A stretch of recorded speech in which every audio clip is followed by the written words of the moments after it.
The title of this presentation is SIFs, SSIs, and Other Things. This is mostly about SIFs and SSIs. The usefulness for Section 8 Division 2 is that the TES guidance for Section 3 and B31J for primary piping loads can potentially be easy to understand and apply as a service limit for Section 8 Division 2 primary loads. We'll talk about that more in detail later. Before we get into the presentation, I'd like to mention that all the examples that you see here will be available via a free interactive hands-on engineering design session. You pick the examples from the webinars that you're interested in, and then you'll be sent login information for your own virtual machine. Either Fred, Willie, Bon, or I will then lead everyone through the example and answer questions as we go, and then again at the end. A more definitive schedule is on www.pollen.com. These are my favorite of the sessions. Nozzle Pro and the FEA tools options that we run in these examples are all available on the C2 disks. The new version of Caesar will be released this month. It's version 12. So now let's get started with the presentation. Flexibility stress analysis for the B31 codes can be simplified by stating that SE, the expansion stress, must be less than SA, the expansion stress allowable. The equation for SA is given in equation 1A and 1B from B31.3. The key element is that it is a function of N, the number of cycles when F is less than Fm, which essentially provides a cutoff minimum number of design cycles between 3,200 or 7,000 cycles. When SA is a function of the number of cycles, and in a perfect world, 2 times SA is the bending stress range to fail a girth butt weld in a straight pipe in N cycles. So this gives us a sense of what our error tolerance can be. If the stress is off by 2 times, so if our stress calculation is 2 times too low, and our number of design cycles is the number of cycles till the end of the life of the unit, the best bet would be that the system will experience a through-wall crack at N cycle, or right at the end of its design life. So looking at the left-hand side of the equation for SE, the code gives us equation 17 for this SRSS summation of stress component. The bending stress component of equation 17 includes the SIF, the bending moment, and the section module. We're going to simplify the SE equation by just using the shorthand I M over Z. So the expansion stress requirement in B31.3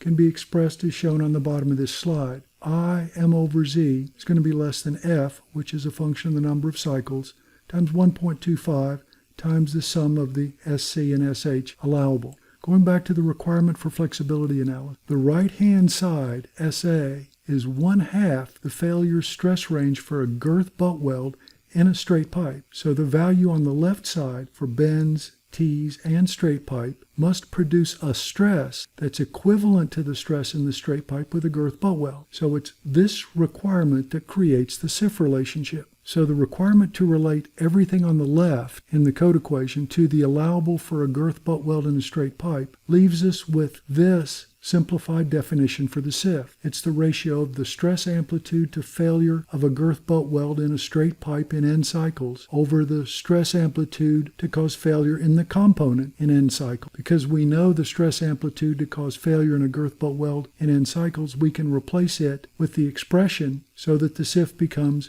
245,000 times n to the minus 0.2 over the stress amplitude to cause failure of our component in N cycles. So this is the definition of the SIF. For sustained stresses, SL must be less than SH, the height allowable. Paragraph 320 of B31.3 defines SL, and in the definition of SL, we see capital I, which is different from little I. Capital I is called the SSI, or the sustained stress index.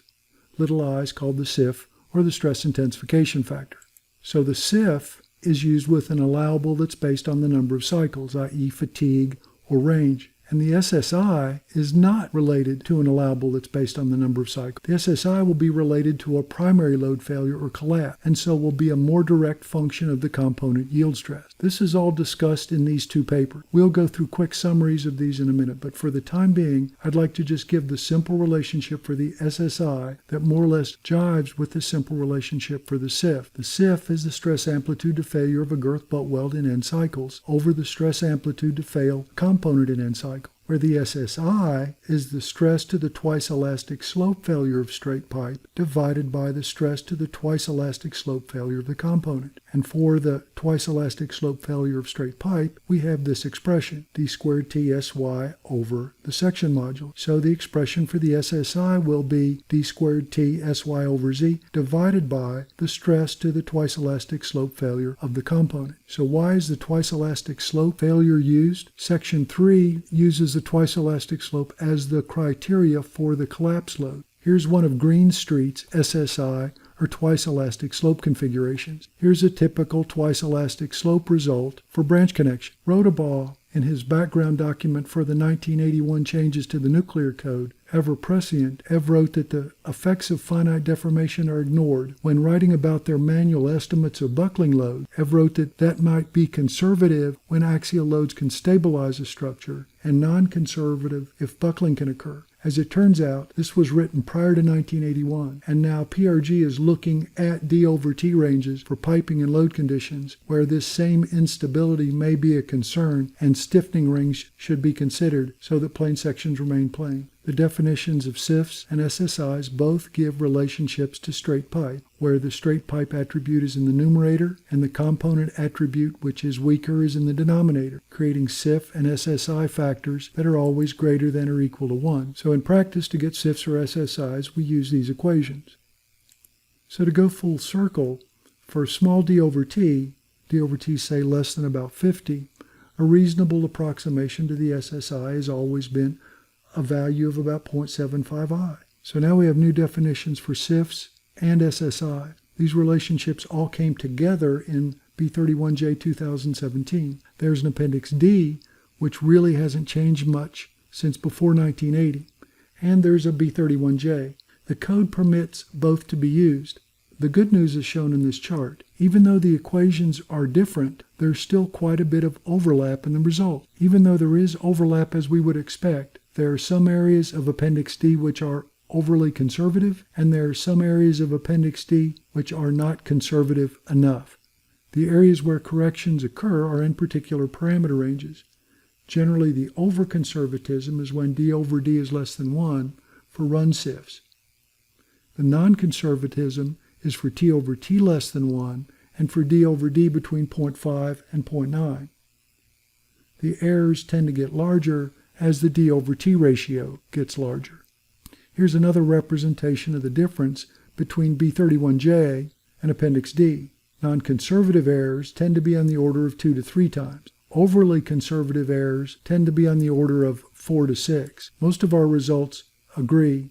So let's look at some SIF detail. One of the main benefits that came out of the new SIFs is that there is also a lot of new flexibility data. Markle's original flexibility data that was associated with all of his SIFs was lost. And so the new data has been very useful in letting us remove the k equals 1 portion of the Appendix D. Here are the k factors that are now replaced by equations in B31J. As we continue on, here's an extended crack in a SIF test. We often continue cycling the tests, though, to observe the crack growth rate. Here's standard SIF components. A lot of the tests run today are run for components that aren't made correctly so that we can evaluate the error in the SIF. Poorly formed fittings, examples of those. Shapes that tend to be highly influenced by fit-up and welding. The OD of the center of the run. That's seldom the case in practice. Here are Markle's unreinforced fabricated tees showing the shift. Here's what happens in reality during fit-up. There's standard Markle SIF tests. Here are the earliest SIF tests cited by Markle that were conducted during World War II. This is an example of the over-conservatism in the current Appendix D. D over D is 0.22 here, so it's a reduced branch connection. D over T is 68, which is a little bit high, but not so high. Here are the errors. What we see is that the in-plane and out-of-plane SIFs for the run were accidentally switched, originally in B31.3 and never fixed. every other code, B31J, the nuclear code, and the VIII factors for EPRI, all show reasonable and small values for the runside SIFs, whereas B31.3, as you would use it today, would show SIFs that are grossly over-conservative, values of 7 and 9. So this error was certainly corrected in B31J. This is one of the over-conservative errors. Here's one of the non-conservative errors. This is identified by the Schneider problem. Here we see current code value gives us a SIF of 6, and the actual value should be closer to 9. PRG's running tests on welding tees now because we found that hydroformed tees tend to be optimized and the sidewall thinned. Sidewall thinning doesn't provide the same out-of-plane cyclic fatigue life that Markel's thicker sidewall tees provided. Here's the twice elastic slope test for that 20-inch tee. We needed to use a 30-foot long 14-inch cheater pipe, courtesy of Dynamic Products and Mr. Gary Robinson. Here are the two tees that verified that current SIFs that are hydroformed are indeed too thin along the sidewall. The test error here, or the test SIF compared to the SIF in the code, was 1.5, and the test SIF here compared to the current SIF in the code is 2.2. Those values need to be adjusted. This is part of the problem with hydroforming. There is an incredible amount of strain in the sidewall of these tees. A lot of burst tests are still conducted and are recommended. The burst test ultimately is the confirmation that the fitting is suitable for pressure, or successful burst tests generally suggested that the component would have or could have adequate external load bending moment capacity. Let's take a quick look at some SSI details. We've already seen these tests. We've seen how valuable these papers are and the Section 3 Appendix 2 discussions. This is a significant effort on the part of Ev Rodabaugh and John Minicello, who wrote the first version of B31J. MDC, ASME, and their editors completely recast B31J into the 2017 version that you see today, which includes SIFs, K-factors, and SSI guidance. Here is the formalized, non-mandatory Appendix D sustained load test procedure, and the expression from the tested value of the TES limit moment to replace the value 0.75i. B31J was also used to address the B2 definition for Section 3. For Section 3 listeners, it is thought that the B2 indices can be developed from B31J by using these relationships. People ask how collapse, or twice elastic slope SSIs, can be based on SIFs from fatigue tests. This sustained stress indices paper from PVP 2014 explains this, but we'll try to quickly go through the explanation here. For straight pipe, the fact that the SIF and the SSI are related and are both one makes sense given the right-hand side of the allowable equation. For a bend, it's a little more complicated. First, we'll calculate the stress. The maximum stress in a bend due to a bending moment from Vignès and others in the 1900s is given by the equation or the expression 1.8 over h to the 2/3 times the bending moment divided by the section modulus. And this stress is on the sidewall of the bend due to ovalization.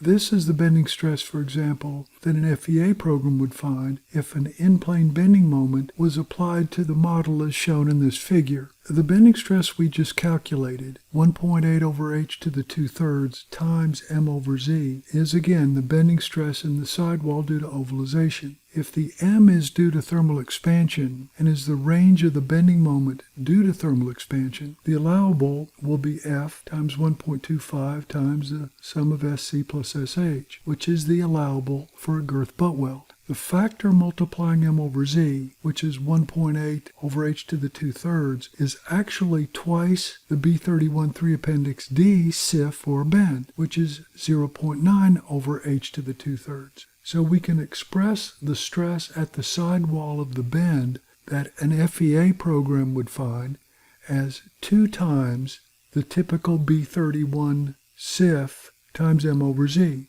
which would be 0.9 over h to the 2/3 times m over z. The actual allowable for the base metal on the sidewall of the bend will be about 2 times higher than for a girth butt weld. So the right-hand side allowable should be multiplied by 2 to eliminate the effect of the weld. we should get to the equation shown here. If we divide both sides of this equation by 2, we get the equation for the expansion stress for bends that we have in the code. There's compensation here because the stress calculated is in the side wall, and the allowable that we're using is for a girth butt weld in a straight pipe. If we take the same approach for the SSI, the lower bound limit for bending stress to collapse a cross-section is 1.5 times the yield stress in the pipe. 2I times m over z is the actual stress on the sidewall of the cross-section, as we saw in the previous slide. So 2I m over z is the left side of a lower bound collapse equation, and 1.5 sy is the conservative collapse on the right side, because 3 bending hinges as a minimum, and not 2, must be formed to collapse the bend. If both sides are divided by 2 and multiplied by, we get approximately the equation we use now for the sustained stress calculation. The equation for collapse includes the I factor, but only because the I factor contained terms that gave the bending stress in the sidewall of the bend. So the SSI may have some aspects of a SIF, but the SSI is wholly based on collapse, or, as in this case, on the lower bound limit loads and not on fatigue. So we have several ways to calculate SIFs and SSIs and methods to test for them. When we get the SIFs and the SSIs, we can go to Caesar and put the SIFs for the in-plane, out-of-plane torsion, and axial direction in the SIF column, and the SSIs for the in-plane, out-of-plane torsion, and axial directions in the index column. Using finite elements, we can develop SIFs and SSIs for a wide variety of geometries. FEA Tools, using the Advanced Data button, lets us develop specialized SIFs for pipe intersections, vessel and exchanger nozzles and cylinders and heads, bends and bends with trunnions and steel supports, API 661 header boxes, and pipe shoes and saddles.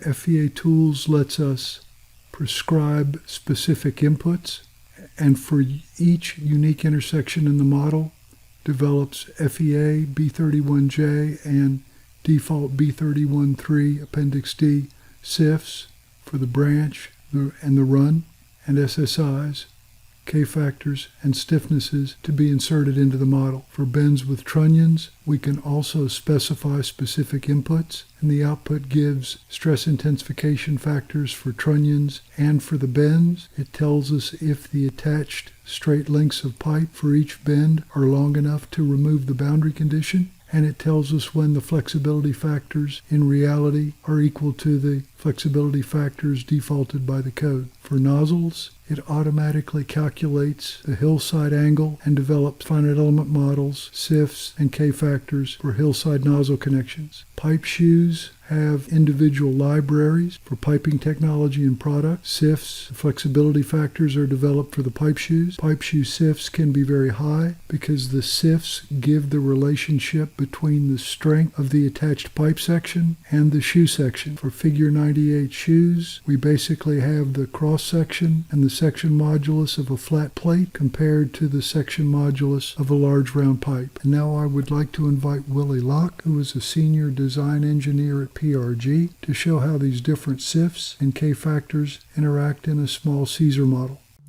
Now we're going to look at this live. I want to see whether the stiffnesses and SIFs are correct for the model I was given. And there are 4 pipe shoe supports that we want to determine whether the stiffnesses have any effect on the piping system, and most importantly on the pump. So I'm going to open the FEA Tools translator. I'm going to select the model that I was given. Now the model is loaded and I want to see the plot. I'm going to press the plot button. So as you saw before, this is a small system with 2 vessel nozzles and a suction part of the pump down here. We want to determine whether the shoe supports have any effect on the piping system and the nozzles. So we're going to click on the Show Advanced button, and as you saw, there are intersections added, 2 vessels, one on each end, one hillside, one radial nozzle, one bandwidth trunnion at this end, and these are the 4 shoe supports. We were given figure 98 shoe support from Piping Technology and Products, and looking at what a plot looks like for a figure 98, which is just a single plate with a base plate, we want to see if this has a particular effect on the stresses at the pipe. We care about the pipe shoe supports if the interaction between the pipe shoe and the pipe is going to end up failing the pipe. So in the supports and nozzle section, I will select figure 98. To start this, you click on library button and select the PTP library, English units, and this is a standard wall pipe. Node 98 is a 20-inch pipe, so I'll pick figure 98 and 20-inch standard wall. So I click on open, and I do the same for the 14-inch section of the piping system. And I have 3 nodes. To determine what the nodes are, I will go to labels and click on restraint nodes. So now I'm going to press the convert, run and compare button. I already run this, so I'm going to say yes, I want to replace it. Running the Caesar calculation for each of the input and the output models. The comparison now opening. Now the output has opened. Now this gives us the maximum displacement difference. In the left side is how the model was entered coded in the Caesar model. On the right hand side is sorted with the highest displacement on the left and the lowest displacement difference on the right. So we can see there's some difference, and we want to determine why there's a difference, and also if there's any overstress given in the code compliance. So we're going to go back to tables, and we can see right away that the FEA model is overstressed, and it's overstressed by 800% on the expansion case. So we're going to go and take a look at where the high stress is. And I'm going to sort this descending. So now I'm going to see very quickly where the high stress is. And it's at node 222, where there is a SIF of 484. And where is node 222? So we're going to go to the plots, and we're going to click on the FEA, on the expansion case, beam stresses. So now I'm going to zoom in and say labels and all nodes. And I find 221 here, so 222 is at the shoe support at what we determined was node 220 in the original model. So you can also click on here and it'll point you to the highest stress location. Okay, so figure 98 on the outplane direction, the SIF is too high because it's very flexible in that direction given that there's only one plate. Changing the shoe support to a bigger shoe support that has end plates will drop the SIF in the outplane direction. So that's something to keep in mind. The next thing is go to the sustain stress and see where the high stress is in the sustain case. So I'm going to go back to tables and I'm going to click beam stresses, and again I'm going to sort descending. So 572 at node 95. So node 95, we go back to point clouds and see where node 95 is at the 20-inch shoe support. So I'm going to have to replace those in the Caesar 2 translator to make up for a bigger shoe support with end plates. So node 81 had a shoe. 94, 95 is the element from the center of the run pipe to the intersection with the shoe. So this is the element that has high stress, so I'm going to have to replace this shoe at node 81 as well. So since the overstress, this is a design process, so I'm going to go and increase this to a figure 100 to 300 for 20-inch. So now we have the 100 to 300 for node 81 and 400 to 600 for nodes 10, 200 and 220. Now we're going to reconvert the model and reanalyze the Caesar model. I'm going to say yes to the replace, and I'm going to wait till the run is completed. So now a new output processor has opened, and the displacement difference is about the same. But we want to look at the stress results. And now we can see right away that it's not overstressed anymore. Now we have the right stiffnesses and flexibility for my sustain and expansion and operating cases. and we can see that the percentage of allowable is quite different. So the stiffnesses from the shoe supports and the vessel nozzles and B31 intersection played a large effect on the stress results. If we want to see why the displacements are so large, we can always go back to the VIII translator and look at the output. So if we go to text output, we can see the stiffnesses and SIFs applied for each intersection being analyzed. This is the B31 intersection at node 30, and we can see the SIFs on the right hand side for VIII, the B31J SIFs, and the B31 standard SIF if we wouldn't use any advanced data. If we keep scrolling down, we'll find the SIFs and flexibilities for the nozzles applied. So 170 and 80 were the two nozzles. If we look at the K factors, which are the ones that would affect the displacements, we can see that the flexibility factors are 5.8 compared to 1 versus rigid. So that means there's almost 6 extra diameters of attached pipe at node 80, and at node 170 it's 18. So that means that there's a lot, it's very flexible compared to a rigid element that would be the standard way of modeling these intersections. So this would provide a lot more flexibility, and therefore that would increase the displacement in the comparison tool as seen here on the right. So if we want to verify that this is what's causing the largest displacement difference, we can go back to the input and select to skip all vessel modifications. It's either this way, either checking this box, or going to vessel exchangers and checking this box, and it wouldn't include those as standard intersections. So we'll press again, convert, run, and compare.